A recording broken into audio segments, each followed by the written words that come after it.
Happy Monday, Market Chameleon, and Dima Pargamonic. How you doing, Dima? Good morning, Will. How are you? Great. Let's jump right to the disclaimer. Yep. Good morning, everyone. Before we get started, keep in mind, Will and I, Market Chameleon, we're not registered investment advisors. We're not broker dealers. We're not telling you what to do. We're just sharing ideas. If you need professional help, call your broker. That's what they're there for, to help answer your questions and provide you with guidance. So there's the disclaimer. All right. And let's get started. So I think we'll do another Q&A day.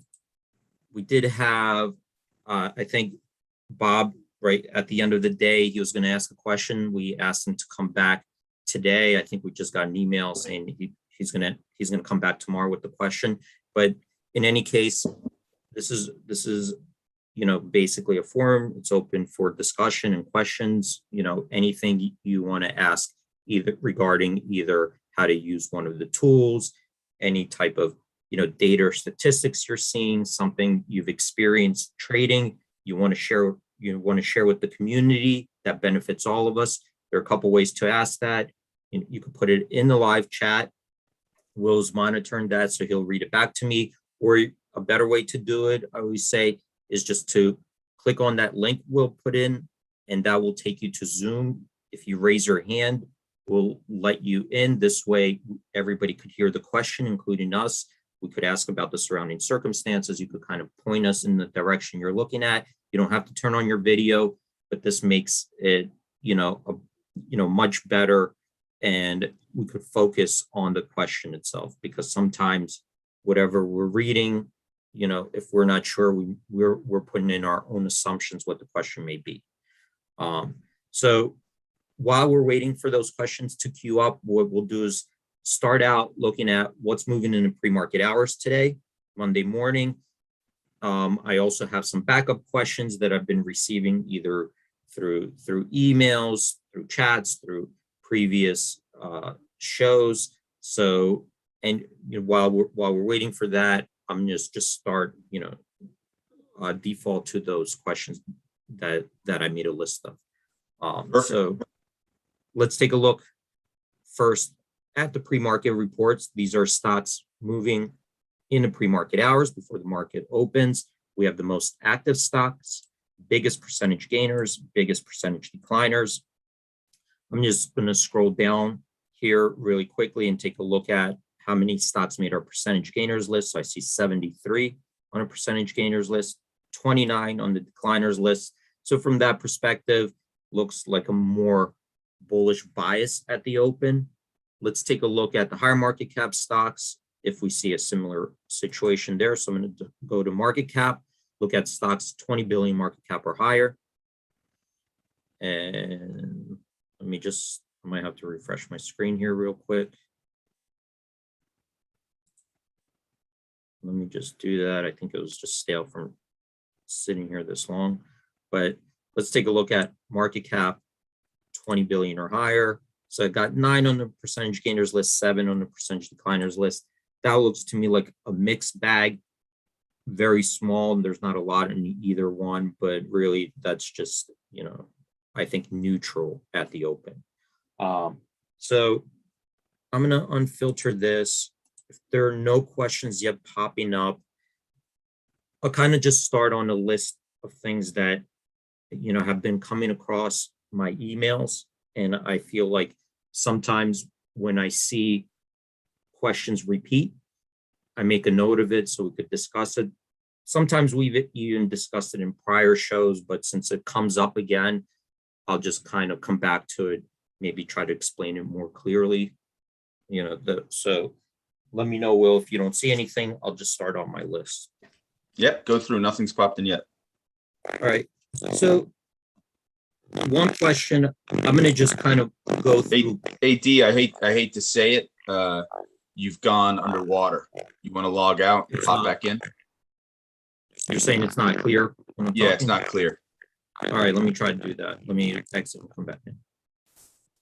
Hey, Albert, I see you got a big question just popped up. Do you want to click over to Zoom and ask that question? Let me know. Just chap it in the chat if you want to pop over to Zoom to ask that question. Thanks, everyone, for joining. Hope everyone had a good weekend. We do have Jake's webinar coming up tomorrow. I'll put the link to register for that. That will be at 10. And I'll put a little poll out right now. Do you guys want the show tomorrow, even with Jake's show at 10? Just let me know in the poll. Hey, D, you're back. Hey, well, how does that sound? Good. Okay. Not sure why that keeps happening. And I tried different things, so. Yeah, I know we got your mic is back, so it's odd. I'm not sure. Okay. Did you start saying there was a question, Will? There's a question in the chat. I'm hoping Albert can come on over. It's like a 3-part question typed in, and I was hoping he would maybe swing over. Yes. So when your question is that, it's 3 parts, or you feel like it's not, you can't say it all in one line, you're welcome to come over. You don't have to turn on your video camera, but at least we could hear it and ask you questions. Don't be nervous, because that people are nervous, but we're here to help and try to figure out like what the question is, so we could answer it and focus on those circumstances. So try to come over, ask the question. It's going to benefit everybody.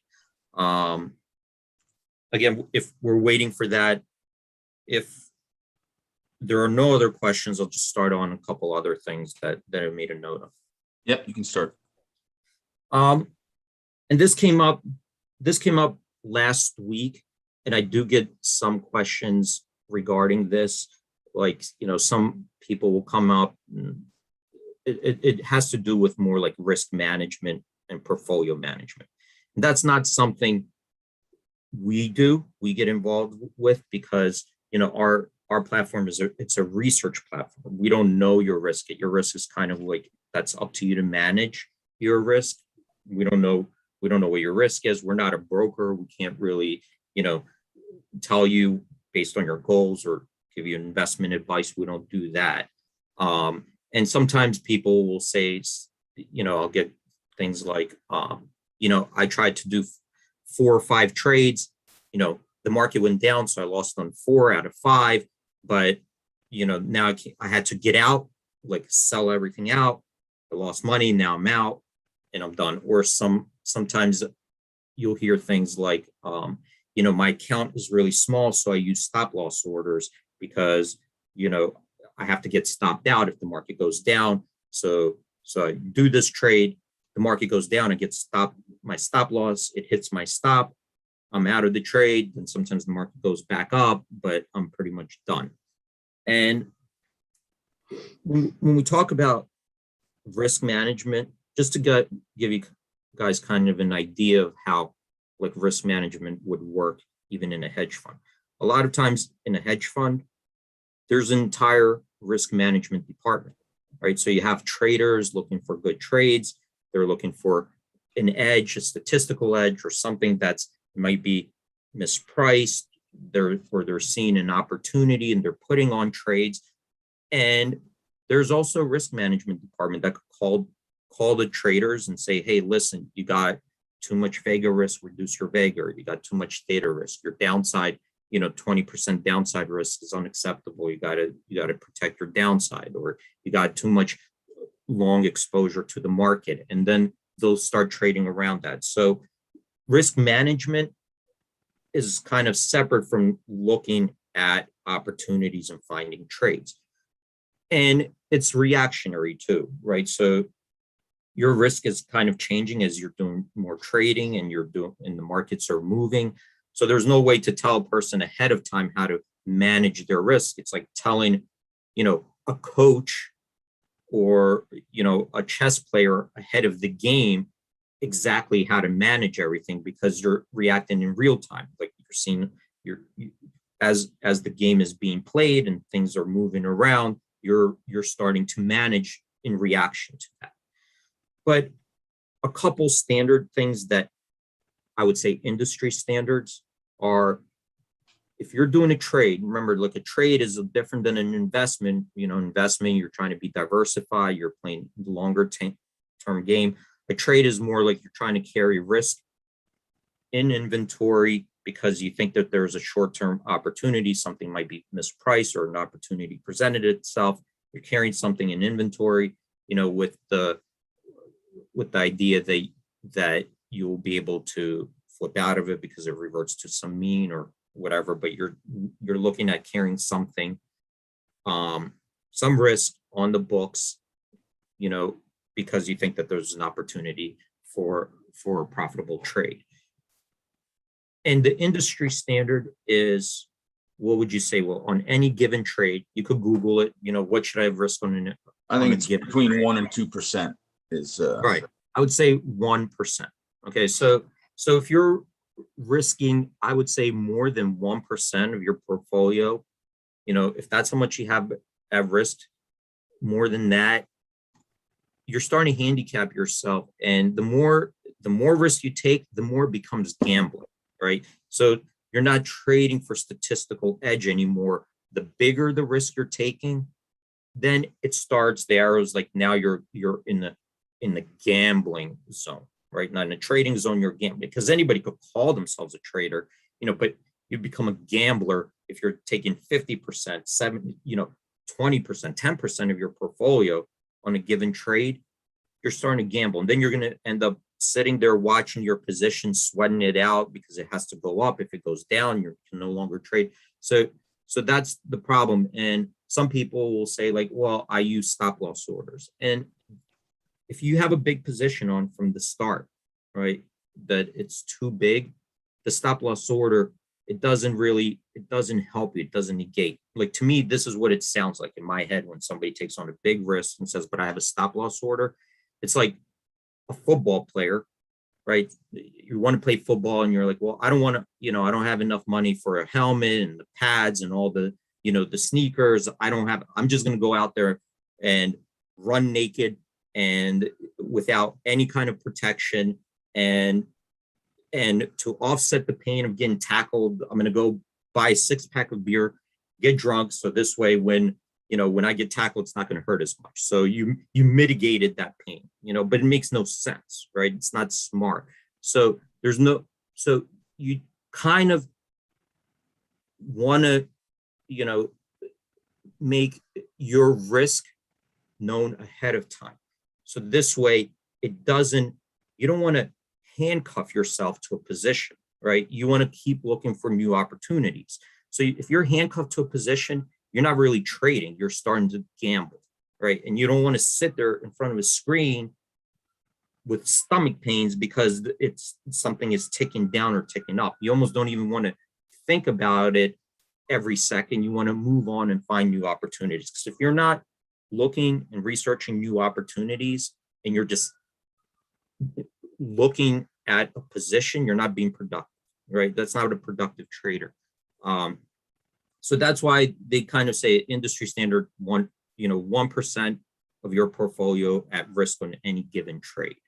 So what does that mean? Well, if you're doing, let's say, credit, let's just take a look. If you're doing credit spreads and you have a $10,000 account, right? Like a smaller account, $10,000, and you know that 1% is $100, right? You shouldn't be risking more than $100 on a given trade. So maybe you screen for dollar spreads, right? So here's a dollar spread. So you could still look for opportunities and you could look for theoretical edge, but here's an Apple, here's a put spread, September 17th, selling the 150 put, buying the 149 put, that's a dollar put spread. You sell it for 48 cents. So what are you risking? You're risking maximum loss 52 cents, to make 48 cents. But the idea is that one given trade it's not an overwhelming amount of your portfolio. Okay. And think of it, the real opportunities, right? You're not knocking it. You're not hitting grand slams on every trade. Like, the real opportunities will show up, but they'll show up in the most unexpected times, right? And you want to make sure that you're ready to seize on the real opportunities, like on a market panic, or, when things are like really, when there's huge dislocation of, asset values relative to each other because, there's forced liquidations and there's, because other people are acting irresponsibly and their stop loss those people who stop loss orders are getting forced out. When they're hitting, those are the real opportunities historically, and you want to make sure that you have, purchasing power at those moments, right? They're not every day, but when those happen, you want to make sure that you're going to be not the one, in the position to be forced to liquidate, but you could seize on, weakness in the market. Does that make sense to people? It does make sense, and people love your references and analogies. They wondering if you come up with them on the fly, or do you have this prepared before we start? Yeah, because that's well, that's how it sounds to me. Where Yeah, no, that's awesome. Like, well, yeah, I don't, I can't afford this. I don't need this protection. So it's not like, so they, so you think you're being smart because, well, it's not like I didn't do anything. I did something, right? I did something to mitigate my pain, but it's not a smart way to do it. So that was a great piece of advice. We do have Albert on. Do you want to go over with him, or do you want to keep going on? Yeah, let's go over the live question. All right, now Albert is one of the most active chameleons on the chat. He's been on numerous times and always brings it. So thanks for coming on, Albert. We're allowing you to talk now. Here you go. Hey, Albert. Thanks for joining, buddy. Yep. Unmute. Hey, Albert. Good morning, fellas. Hey. Can you hear me? Hey, yeah. Good morning, Albert. How are you? Morning, my friend. Thanks for joining. No problem. Thanks for having me. Pardon my voice. I'm a little hoarse this morning. I'll try to be clear. My question is, I'll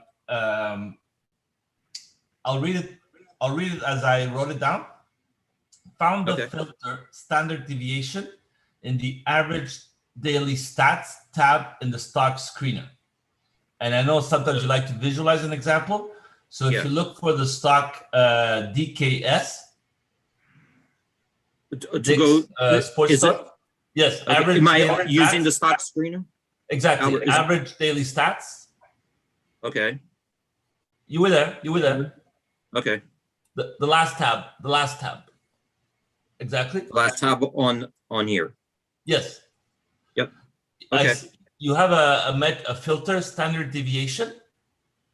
So my question is, I tried to play with your site before asking a question so that I can maybe sound smart. So the question is, similar to the top option trade ideas with high yielding potential, that screen that you have that you list that I think Jake talks about as part of his routine. Similar to that, is there currently a filter screener to search for stocks where the price is at three standard deviations, Bollinger Bands? The thesis is a mean reversion play.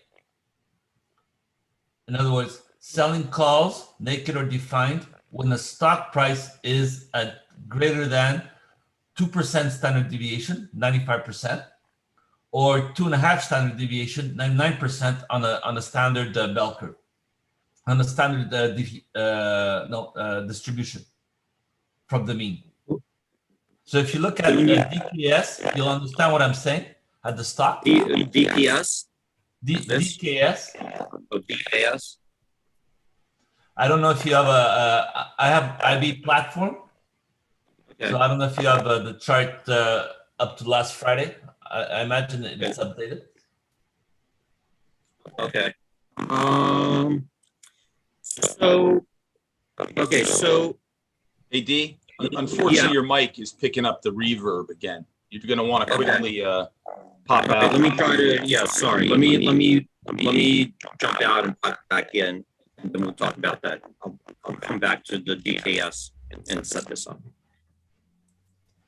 Hey Albert, thanks for the great question, buddy, and thanks for coming on. No problem. I hope I sounded clear. I know sometimes I have a tendency to stutter or to. No, you're perfect. I am so sorry that the mic and I don't know, my mic works well. We got the same mic actually. The mayor recommended these mics. We're gonna have to go in, maybe get a new computer or something. I'm not sure what exactly is going on. He was in a different location through the summer and we kept having it. And now it seems like we need to do something within the computer to pick it up. Hey, D, you back? Yeah, can you hear me? Yeah, you may want to mute while the other people are talking so your computer doesn't pick it up. That may help. Okay. All right. Okay. All right. So well, first, I'm going to explain to you what these statistics are. Okay. Because I think the way Albert's describing it doesn't really describe what this particular statistic is. Okay. So let me start out with that just to be clear. Maybe that might be the issue, the first issue. And when we look at this particular, it's on the stock screener, we have different tabs. And here, what we're looking at is how the stock behaved in a certain amount of days, right? So the last 15 days here, last 30 days, and last 90 days. And we break it down based on the distribution of returns in that period. And here's how it looks. So this is saying that in that 15-day trading period, right? So 15 trading days, 60% of the days the stock was up, 40% it was lower.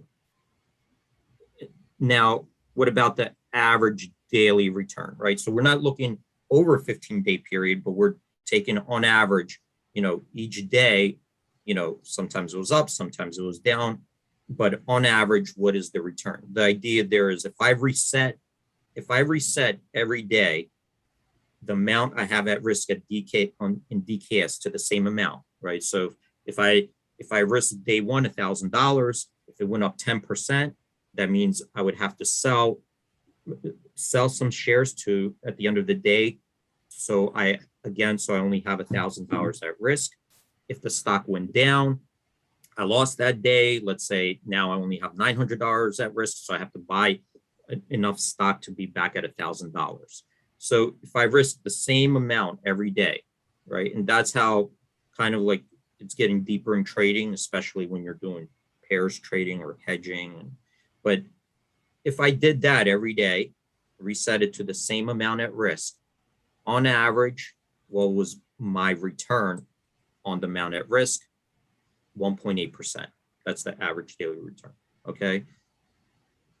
The standard deviation that we're referencing here is the standard deviation around this average. So what this is saying is that, yes, the average daily return is 1.8%, but it's not exactly 1.8% every day, right? So it's not 1.8%, 1.8%, 1.8%, because if that was the case, if we exactly made 1.8% every single day, then there's no standard deviation, zero, right? Because there's no variability in my daily returns. But there is, sometimes it could be up 5%, sometimes it could be down 4%, sometimes it's up this amount, this. So what is the variability? How much daily risk do I have, right? That's a standard deviation. We're looking at the variability of the returns. And this is saying almost 4%, right? That's the standard deviation around the mean. Okay. I understand. The standard deviation is the variance away from the mean.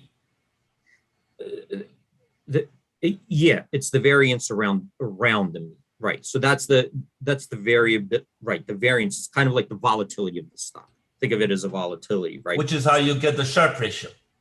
And if you're looking for down variance, then you will get the Sortino ratio. If you're only right, so that's something different. That's saying that I only want to look at the variance when it's going down. I don't care about the up, right? I only care about the down variance. So you could split that off. Some people do it. I mean, I try to keep it simple, so I just take the variance.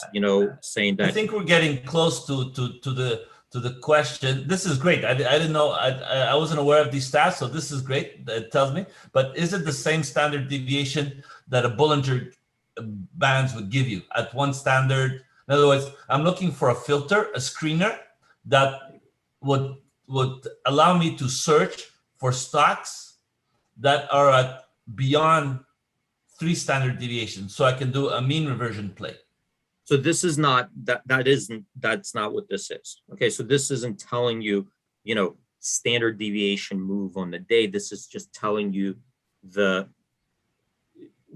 how the risk has been playing out in the most recent history. So what you would be saying is like, well, if DKS moved, I don't know, 2.6% today, right? Because it's had a pop. If you look at the chart, if you have it, I'm sure you do, on a daily chart Like this.